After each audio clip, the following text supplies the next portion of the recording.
vibration in my pocket felt obscene during the eulogy. My father was mid-sentence, voice cracking as he described Emma's bright spirit and tragic accident.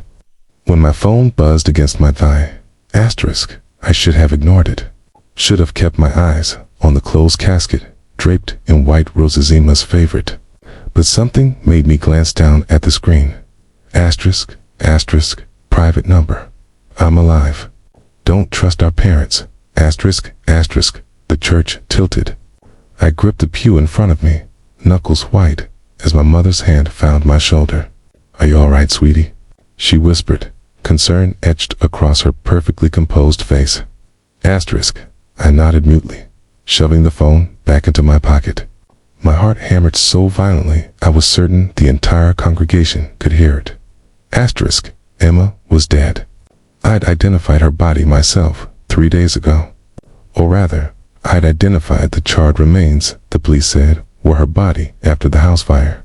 The dental records matched. Everyone said they matched. The funeral crawled by in agonizing slow motion. Every hymn felt like it lasted hours. My father's voice droned on about God's plan and eternal rest. I watched my parents from my seat in the second row, their grief-stricken faces, my mother's trembling hands, my father's too-straight posture that barely contained his anguish. They looked like bereaved parents. They looked exactly like bereaved parents should look. My phone buzzed again. Private number. Meet me at the old treehouse. Midnight. Come alone. Tell no one. The treehouse. We'd built it together when I was 12 and Emma was 10. In the woods behind our childhood home that our parents still owned. No one knew about it except us. We'd never even told our parents it was our place. Hidden deep enough in the trees that it had remained undiscovered for over 15 years. No one could know about that treehouse unless they were Emma or me. Unless Emma had told someone before she died.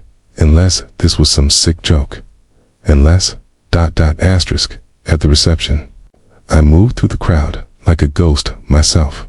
Accepted condolences. Hugged aunts and uncles I barely recognize. Watched my parents play their roles perfectly, the devastated mother, the stoic father barely holding it together. My dad cornered me by the punch bowl. How are you holding up, son? Fine.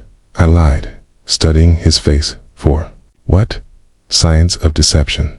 Guilt. I saw only grief and exhaustion. Emma loved you very much, he said, squeezing my shoulder. You were always her protector.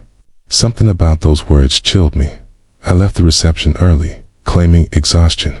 At home, I pulled up every news article about Emma's death. The facts were simple. She'd been house-sitting for a friend in Vermont.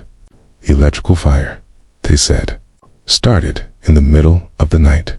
By the time firefighters arrived, the house was fully engulfed. They found her body in what remained of the bedroom. Dental records confirmed identity. Case closed. But dental records could be faked. Couldn't they? I spent the afternoon falling down internet rabbit holes about staged deaths, false identifications, witness protection programs. By 11 p.m., I had convinced myself I was losing my mind. Grief could do that, make you see messages that weren't there. Hope for impossible things. But at 11:45 p.m., I was in my car, driving to my parents' house. The treehouse was exactly where we'd left it, weathered but intact. I climbed the rope ladder with my phone's flashlight clenched between my teeth, muscles remembering the motion from childhood. The platform was empty. I checked my phone. 12:03 a.m. Maybe this was a prank. Maybe I really was Hey, big brother. I spun around so fast I nearly fell through the opening. There, emerging from the shadows behind the old trunk where we'd stored our treasures, was Emma, my sister, very much alive.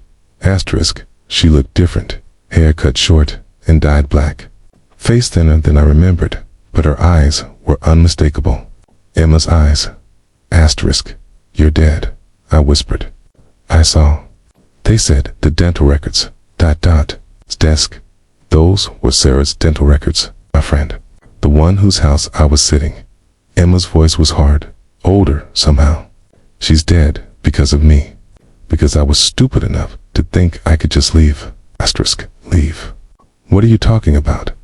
Asterisk. Emma sat down heavily on the wooden floor. How much do you know about Dad's company? Asterisk. Reynolds Pharmaceuticals. He's a CFO. What does that have to asterisk? He's not just a CFO, okay? He's running a drug trafficking operation through the company. Has been for years. Fentanyl, mostly. They manufacture it legally for medical use. But Dad's been diverting shipments, cooking the books. Millions of dollars. Asterisk. I laughed. The sound came out strangled, hysterical. That's insane. Dad's a boring accountant who plays golf on Sundays, and asterisk. And who got very nervous when I took that forensic accounting job in Burlington. Emma interrupted. I wasn't house sitting Jake. I was reviewing files I'd stolen from his office, building a case. And they figured it out. Asterisk. They. You mean ... double quotes. Asterisk. Mom and Dad. Emma's voice cracked. They set the fire. They killed Sarah because she was there and they thought she was me. When I realized what was happening, I ran. I'd already altered Sarah's dental records in the system months ago as insurance, in case I needed to disappear. I just never thought. She broke down then, sobs shaking her thin frame. My mind refused to process it. Our parents. The people who'd coached our little league teams and attended every school play. Who'd cried convincingly at Emma's funeral just hours ago. Asterisk. You have proof. I managed. Asterisk. Emma pulled out a flash drive from her pocket. Everything. Financial records, shipping manifests, communications. Enough to put them away for life. She looked at me with desperate eyes. But I can't go to the police alone. They have connections everywhere.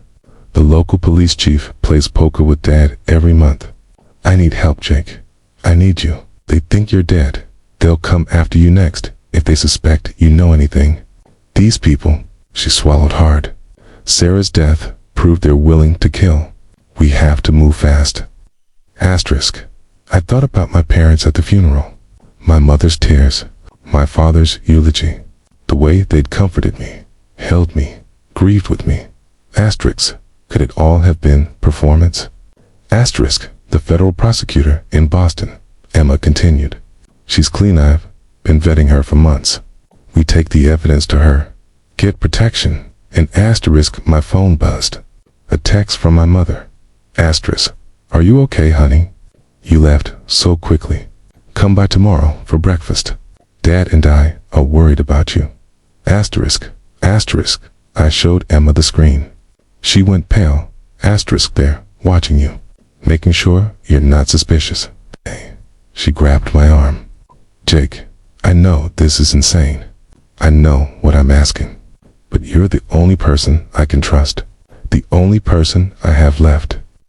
I looked at my sister Dad 3 days ago, alive in front of me now, and made my choice. Okay, I said.